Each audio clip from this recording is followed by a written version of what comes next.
പ്രണയസഖി ഭാഗം 31. സത്യം പറഞ്ഞാൽ നിങ്ങൾ തമ്മിൽ നല്ല സ്നേഹമാണെന്നൊക്കെ കരുതി സംസാരിക്കാൻ ചെന്ന എൻ്റെ എല്ലാ ധാരണകളെയും തെറ്റിച്ചുകൊണ്ട് അവൻ നിന്നെ വെറുമൊരു ഗൗതമിന് പറയാൻ തന്നെ ദേഷ്യം തോന്നി. അവൻ നിന്നെ ചതിക്കുവാണെന്നറിഞ്ഞപ്പോൾ കൊല്ലാനാണ് തോന്നിയത്. അവനൊരു ഉളുപ്പുമില്ലാതെ. ഗൗതം അവളോട് അത് തുറന്നു പറയാനുള്ള വിഷമത്തിൽ അവളെ ഒന്ന് നോക്കി. കാരണം എന്തൊക്കെ പറഞ്ഞാലും അതവൾക്ക് വലിയ വേദനയുണ്ടാക്കുമെന്ന് അവനറിയാം. അവനൊരു ഉളുപ്പുമില്ലാതെ തുറന്നു പറഞ്ഞതൊക്കെ കേട്ട് എൻ്റെ രക്തം തിളച്ചു. കൊടുത്ത് ഞാനും പോലീസുകാരും കൊടുത്തു. അത് പോരെന്ന് തോന്നിയിരുന്നു. കാരണം അത്രയ്ക്ക് വിശ്വസിച്ച് സ്നേഹിച്ച പെണ്ണിനെ അവൻ വെറും ടൈം പാസിനാണെന്ന് പറഞ്ഞപ്പോൾ അവനെയൊക്കെ പൂവിട്ട് പൂജിക്കാൻ ആണായി പിറന്നവന് കഴിയില്ല. കിരൺ പറഞ്ഞതും ഗൗതം ഇപ്പോൾ പറഞ്ഞതുമൊക്കെ അവൾക്ക് കണക്റ്റ് ആവുന്നുണ്ടായിരുന്നു. ഇത്രയൊക്കെ ചെയ്ത് കൂട്ടി തൻ്റെ ജീവിതം നശിപ്പിച്ചവനെ അവൾക്ക് കൊല്ലാനുള്ള ദേഷ്യം തോന്നി. ഇന്ന് അവന് കിട്ടിയതൊന്നും അത്ര ചെറുതല്ലെന്ന് അവൾക്ക് തോന്നി. അതേസമയം തന്നെ ചോര വാർന്ന് കിടന്നവൻ്റെ രൂപം മനസ്സിലേക്ക് വന്നതും അവളുടെ മുഖത്തൊരു തെളിച്ചം പോലെ. നിന്നെ അവൻ ചതിക്കുവാണെന്ന് മനസ്സിലായപ്പോൾ നിന്നെ ഇനി ആർക്കും വിട്ടുകൊടുക്കില്ലെന്ന് ഞാൻ ഉറപ്പിച്ചിരുന്നു. അതുകൊണ്ടാണ് അത്രയും വലിയൊരു പ്രശ്നമുണ്ടായിട്ടും എനിക്ക് നിന്നെ വിവാഹം കഴിക്കാൻ സമ്മതമാണെന്ന് ഞാൻ പറഞ്ഞത്. ഈ ഒരു പ്രശ്നത്തിൻ്റെ പേരിൽ പോലും നിന്നെ നഷ്ടപ്പെടുത്താൻ എനിക്ക് ആകുമായിരുന്നില്ല പൂജ. നിൻ്റെ വീട്ടുകാരും എൻ്റെ വീട്ടുകാരും എൻ്റെ തീരുമാനത്തിന് വേണ്ടിയായിരുന്നു അന്നേരം കാത്തിരുന്നതും. ഉണ്ടായ നാണക്കേട് കൊണ്ട് എല്ലാവർക്കും നമ്മുടെ വിവാഹം എങ്ങനെയും നടന്നാൽ മതിയെന്നേ ഉണ്ടായിരുന്നുള്ളൂ. അവിടെ ഇഷ്ടം എന്നതിനേക്കാൾ ആവശ്യം അതായിരുന്നു. എൻ്റെ മനസ്സ് അങ്ങനെ ആരും അറിഞ്ഞതുമില്ല. പക്ഷേ പലതും ഞാൻ ഉള്ളിൽ തന്നെ വെച്ചു, തുറന്നു പ്രകടിപ്പിക്കാതെ. അവനെന്താ പറഞ്ഞു വരുന്നത് പോലെ അവൾ അവനെ തന്നെ നോക്കി. നീ അവനു വേണ്ടി നിനക്ക് ചുറ്റുമുള്ളവരെയൊക്കെ വിഷമിക്കുന്നത് കണ്ടപ്പോൾ എനിക്കെന്തോ നിന്നോട് പോലും ദേഷ്യം തോന്നിപ്പോയി. നിൻ്റെ വീട്ടുകാർ ഒരുപാട് തവണ നിന്നെ കാര്യങ്ങൾ പറഞ്ഞ് മനസ്സിലാക്കാൻ ശ്രമിച്ചപ്പോഴൊക്കെ നീ അവരെയെല്ലാം ശത്രുവായി കണ്ടു. നിൻ്റെ നല്ലതിനു വേണ്ടിയാണ് അവരോരോന്ന് പറയാൻ ശ്രമിച്ചത്. അവർക്ക് നിന്നോടുള്ള സ്നേഹമല്ല നീ അവിടെ കണ്ടത്. നിന്നെയും കിരണിനെയും അകറ്റി വേറൊരുത്തിന് നിൻ്റെ ഇഷ്ടം പോലും നോക്കാതെ കെട്ടിച്ചു കൊടുക്കാൻ നോക്കിയ ദുഷ്ടന്മാരായി നീ അവരെ കണ്ടു. അന്നത്തെ സാഹചര്യത്തിൽ നിന്നോട് എന്തു പറഞ്ഞാലും നിൻ്റെ തലയിൽ കയറില്ലായിരുന്നു. എത്രയോ വട്ടം നിൻ്റെ അച്ഛനും അമ്മയുമൊക്കെ നിന്നെ കാര്യങ്ങൾ പറഞ്ഞ് മനസ്സിലാക്കാൻ നിൻ്റെ പിന്നാലെ വന്നിട്ടുണ്ട്. അന്നൊക്കെ നീ അതൊന്ന് കേൾക്കാൻ പോലും താല്പര്യപ്പെടാതെ മാറി നിന്നതല്ലേ ഉള്ളൂ. പൂജ അവൻ പറയുന്നതൊക്കെ കേട്ട് കുറ്റബോധം നിറഞ്ഞ കണ്ണുകളോടെ അവനെ നോക്കി. അവൾക്ക് വല്ലാത്ത സങ്കടം വരുന്നുണ്ടായിരുന്നു അവൻ പറയുന്നതൊക്കെ കേട്ടിട്ട്. അവൻ പറഞ്ഞതൊക്കെ ശരിയാ. അന്നത്തെ സാഹചര്യത്തിൽ പോലീസ് സ്റ്റേഷനിൽ നിന്ന് വീട്ടിലേക്ക് വന്നപ്പോൾ തന്നെ അച്ഛനും അമ്മയും പലതവണ അവൻ മോശമാണെന്നും അവൻ തന്നെ ചതിക്കാൻ നോക്കുവാണെന്നുമൊക്കെ പറഞ്ഞ് തുടങ്ങിയപ്പോൾ തന്നെ താനാണ് അത് കേൾക്കാൻ കൂട്ടാക്കാതെ നിന്നത്. അവനെ എന്നിൽ നിന്ന് അകറ്റാൻ വേണ്ടി ഏതൊരു വീട്ടുകാരും പറയുന്നതേ ആണെന്ന് ഞാനും കരുതി. അവനോടുള്ള അന്ധമായ സ്നേഹം കൊണ്ട് ഒന്നും മനസ്സിലാക്കാനുള്ള ബോധം അന്ന് ഉണ്ടായില്ലെന്ന് മാത്രം. അല്ലെങ്കിൽ ഇതൊക്കെ എപ്പോഴേ അറിഞ്ഞേനെ. തന്നെ കല്യാണം കഴിച്ചുകൊണ്ട് വന്നപ്പോൾ തന്നെ നിന്നോട് സംസാരിക്കാൻ വേണ്ടി ഇരിക്കുമായിരുന്നു ഞാൻ.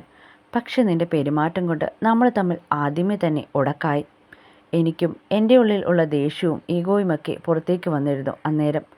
അതിനിടയിൽ നിന്നെയും കിരണിനെയും ഒരുമിച്ച് സംശയം തോന്നും വിധം കാര്യങ്ങൾ നടക്കുകൂടി ചെയ്തതോടെ നിന്നോട് വല്ലാത്ത ദേഷ്യമായി.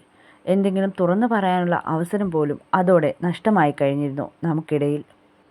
നീ അവനെ ഫോൺ ചെയ്തതും കാണാൻ പോയതുമൊക്കെ ഒരു കണക്കിന് എൻ്റെ ദേഷ്യം കൂട്ടി. നിന്നോടുള്ള സ്നേഹത്തിനും ഇഷ്ടത്തിനുമിടയ്ക്ക് എനിക്കാകെ ഭ്രാന്ത് പിടിക്കുന്നുണ്ടായിരുന്നു ഇതൊക്കെ കണ്ടപ്പോൾ. പൂജയൊന്നും മിണ്ടിയില്ല. പലതും തുറന്ന് സംസാരിക്കാതെ പോയതിൻ്റെ പ്രശ്നം കൂടിയുണ്ട്. അതിൻ്റെ കൂടെ തുടക്കത്തിൽ തന്നെ അവന് സംശയിക്കാനുള്ള പോലെ ആയിരുന്നല്ലോ കാര്യങ്ങൾ. തനിക്ക് ചുറ്റുമുള്ള സത്യങ്ങളുമില്ല. നല്ല മനുഷ്യരെയും കാണാതെ കണ്ണം മൂടപ്പെട്ട അവസ്ഥ. പൂജയ്ക്ക് സ്വയം പുച്ഛം തോന്നി. ഒരാളുടെ സ്നേഹത്തിൽ അന്ധയായി പോയവൾ. പൂജ എന്താ ആലോചനയിൽ മുഴുകിയവൾ അവൻ്റെ വിളി കേട്ട് അവനെ നോക്കി. ഗൗതമിന് ഇത്രയൊക്കെ നാണക്കേട് ഉണ്ടാക്കി വെച്ചവളെ ഇങ്ങനെ ജീവിതത്തിലേക്ക് കൂട്ടാൻ കഴിഞ്ഞു. പൂർണ്ണമായും തകർന്നു പോയവളെ പോലെയായിരുന്നു പൂജയപ്പോൾ. ഇന്നത്തെ ദിവസം ജീവിതത്തിൽ ഒരിക്കലും മറക്കാൻ കഴിയില്ലെന്ന് അവൾക്ക് തോന്നി. ഒരേ സമയം ഒരുപാട് കാര്യങ്ങൾ അറിഞ്ഞതുപോലെ കുറ്റബോധവും ദേഷ്യവും ഒരുപോലെ തോന്നി അവൾക്ക്.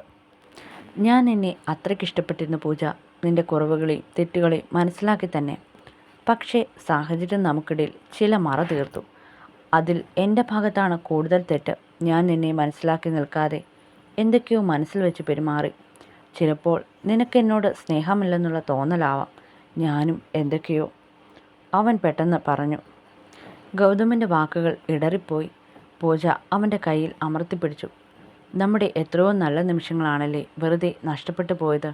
പൂജ പറഞ്ഞതും ഗൗതം അവളെ അത്ഭുതത്തോടെ നോക്കി. പെട്ടെന്ന് ഒരു കൈകൊണ്ട് അവളെ ചേർത്ത് പിടിച്ചു തന്നിലേക്ക്. സാരമില്ല, എല്ലാം നിനക്ക് മനസ്സിലായില്ലേ? ഇത്രയും ദിവസം ഒരു നിഴല് പോലെ ഞാൻ നിന്റെ കൂടെ തന്നെ ഉണ്ടായിരുന്നു.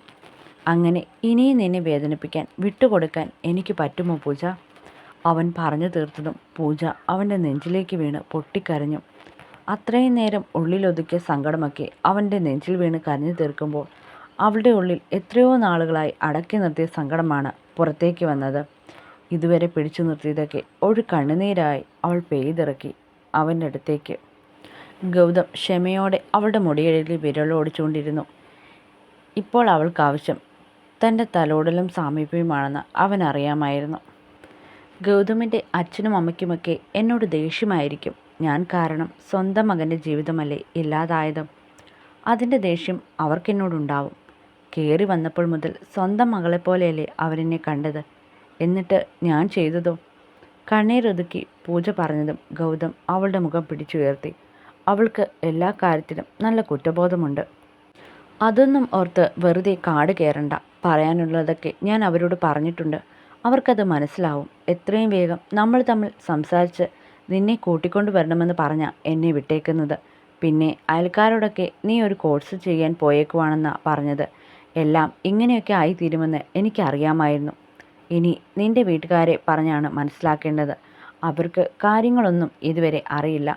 ഞാനൊരുവിധം അവിടെയും ഇടയും തൊടാതെയാണ് അവരോട് സംസാരിച്ചിരിക്കുന്നത്. പ്രേമാണേൽ നിന്നെ തല്ലാൻ വേണ്ടി ഇറങ്ങിയതാണ്. ഞാനാണ് ഒരുവിധം കാര്യങ്ങൾ ഒതുക്കി നിർത്തിയേക്കുന്നത്. ഞാൻ അവരുടെ കൂടെ നിൽക്കുന്നത് കൊണ്ടും നീ ഇറങ്ങിപ്പോയതിൽ എനിക്കും എൻ്റെ കുടുംബത്തിനുമുണ്ടായ നഷ്ടമോർക്കുമ്പോൾ അവർ അടങ്ങിയതാണ്. അല്ലെങ്കിൽ നിന്നെ തേടി വന്നേനെ പ്രേമെങ്കിലും.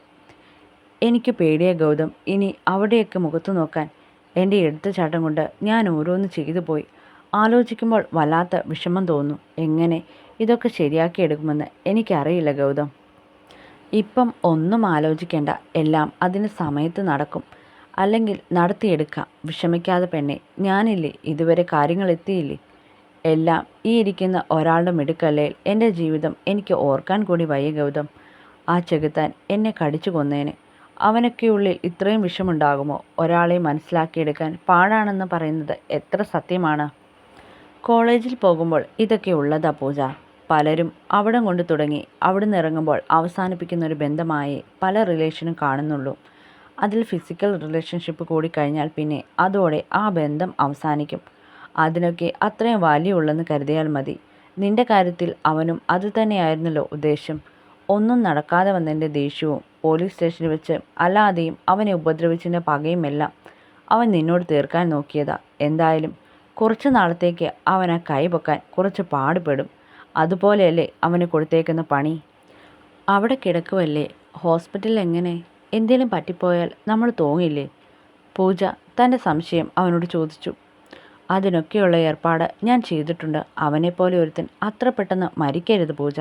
അവനൊരു പെണ്ണിൻ്റെ കാര്യം നിന്നോട് പറഞ്ഞില്ലേ? അവൻ കെട്ടാൻ പോകുവാണെന്ന്. അവളെ കെട്ടണം അവൻ. എന്നിട്ട് അവളുടെ കൂടെ ജീവിക്കണം. ഗൂഢമായ ചിരിയോടെ പറയുന്നവനെ അവൾ നോക്കി. അതെന്താ ഗൗതം അങ്ങനെ പറഞ്ഞത്? ഗൗതമിനറിയാമോ അവൻ കെട്ടാൻ പോകുന്ന പെണ്ണിനെ? എന്തേലും പ്രശ്നമുണ്ടോ? അവൻ കവളൊന്നൊഴിഞ്ഞുകൊണ്ട് ചിരിച്ചു. കുഴപ്പം മാത്രമേ ഉള്ളൂ. അതൊക്കെ നീ കണ്ടു തന്നെ അറിഞ്ഞാൽ മതി. അവസരങ്ങൾ അതിനായി നമുക്ക് മുന്നിലേക്ക് വരും. അപ്പോഴേക്കും നമുക്കൊന്ന് ജീവിച്ചു തുടങ്ങണ്ടേ? ഇനിയും എത്ര നാളാണ് നമ്മളിങ്ങനെ കാത്തിരിക്കുന്നത്? നമ്മൾ ഒരുമിച്ചായിട്ട് മാസങ്ങൾ കഴിഞ്ഞിരിക്കുന്നു. ഇനിയും ഇങ്ങനെ കാത്തിരിക്കാൻ എനിക്ക് പറ്റില്ല പൂജ. നീ എൻ്റെ സ്വന്തമാണ്. അവളുടെ തോളിൽ ഇരു കൈവച്ച് പ്രണയം നിറഞ്ഞ കണ്ണുകളോടെ അവൻ ചോദിച്ചതും പൂജ മുഖം താഴ്ത്തി. ഇത്രയും നാളും ഒന്ന് പറഞ്ഞാൽ രണ്ട് തിരിച്ചു പറയുന്ന ബന്ധത്തിൽ നിന്ന് ഇങ്ങനെ ഒരു അടുപ്പം പൂജയുടെ മുഖത്ത് ചുവപ്പ് പടർന്നു കയറി. ഹേയ് പൂജ. അവളുടെ കൈകളിൽ കൈവച്ചതും പൂജ അവനെ മുഖമുയർത്തി നോക്കി. അവളുടെ പിടയ്ക്കുന്ന കണ്ണുകളിലേക്ക് അവൻ്റെ കണ്ണുകൾ ആഴ്ന്നിറങ്ങുന്നുണ്ടായിരുന്നു. അവൻ്റെ നോട്ടത്തെ നേരിടാൻ കഴിയാതെ അവളുടെ കണ്ണുകൾ പിടഞ്ഞു. പണ്ട് കിരണമായി സ്നേഹിച്ചു നടന്നപ്പോൾ പോലും അവൻ തന്നിൽ ഒരു പരിധി വിട്ട അടുപ്പം കാണിക്കുന്നത് തനിക്ക് ഇഷ്ടമല്ലായിരുന്നു. അതവനോട് പറഞ്ഞിട്ടുമുണ്ട്. എന്നിട്ടിപ്പോൾ ഗൗതം ഇങ്ങനെ അടുത്തു പെരുമാറുമ്പോൾ എന്തോ അവനെ അകറ്റി നിർത്താൻ തോന്നുന്നില്ല. അവനോട് കൂടുതൽ അടുക്കാനാണ് മനസ്സ് പറയുന്നത്. അതിൻ്റെ കാര്യം എന്താണെന്ന് അവൾക്കിപ്പോഴും മനസ്സിലാവുന്നില്ല. പക്ഷേ ഇനി ഒരിക്കലും ഈ മനുഷ്യനെ വിട്ടുപോകാൻ ആഗ്രഹിക്കുന്നില്ല താൻ. ഒരിക്കൽ സ്നേഹിച്ച് വേദനിച്ച് നടന്ന ഹൃദയത്തിന് ഒരല്പം സുഖം തോന്നുന്നു ഇപ്പോൾ. ഈ നിമിഷം എന്തൊക്കെയോ നഷ്ടപ്പെട്ടതിൻ്റെ വേദനയൊക്കെ ഇപ്പോൾ മനസ്സിൽ നിന്ന് മാഞ്ഞിരിക്കുന്നു. ഇനിയും തന്നെ തകർത്തുപോയ മനുഷ്യനു വേണ്ടി കരയാനില്ല. പൂജ ഗൗതം കവിളിൽ വെച്ചിരിക്കുന്ന അവൻ്റെ കൈക്കടുത്തേക്ക് അവളുടെ കൈയും എടുത്തു വെച്ചു. തുടരും. എല്ലാ ദിവസവും ഞാനിപ്പോൾ സ്റ്റോറി ഇടുന്നുണ്ട്. അപ്പം നിങ്ങൾ വായിച്ചിട്ട് കമൻ്റ് ഇടണം. ഇടയ്ക്കൊക്കെ നാക്കുളക്കുന്നുണ്ട്, സോറി.